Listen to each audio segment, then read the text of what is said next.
होलीमा रमाइलो गर्न भन्दै निस्किएका नेपालीहरू र लोकल बीच ग्याङ फाइट हुँदा लालबाग तनावग्रस्त बनेको थियो र अहिले यसै घटनाले गर्दा नेपालीहरू बेङ्गलोरमा तर्सित बनेका छन्।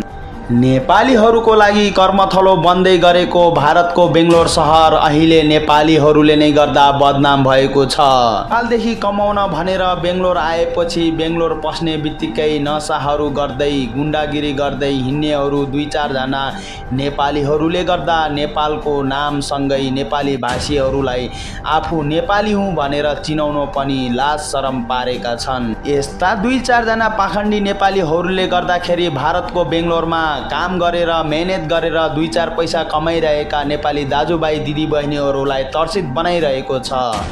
आउँदो दिनहरूमा यस्ता घटना नदोहोरियोस् भन्न चाहनुहुन्छ भने आफूसँगै आफ्ना वरिपरि रहेका सम्पूर्ण नेपाली दाजुभाइ दिदीबहिनी आमा बुवाहरूलाई नेपालीहरूको चाडपर्वहरूमा लालबाग नगइदिनु हुन आग्रह गर्नुहोला।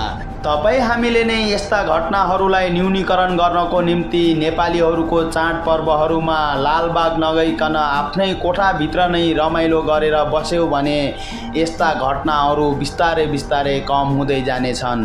नेपालदेखि 2-4 पैसा कमाउला भनेर भारतको बेङ्गलोरलाई कर्मथलो बनाउँदै गर्दा नेपालीहरूले नेपालको नाम बदनाम गरिरहेका छन्। 2-4 जना नेपालीहरूले गर्दा यसको नाम बदनाम भइरहेको छ।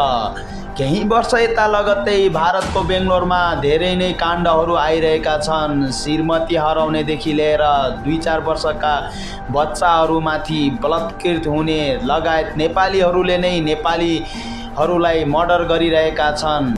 यस्ता घटनाहरू न्यूनीकरण गर्नको लागि भारतको बेङ्गलोरमा रहेको सम्पूर्ण नेपाली सङ्घ संस्थाहरूले केही कदम उठाउनु पर्ने देखिन्छ।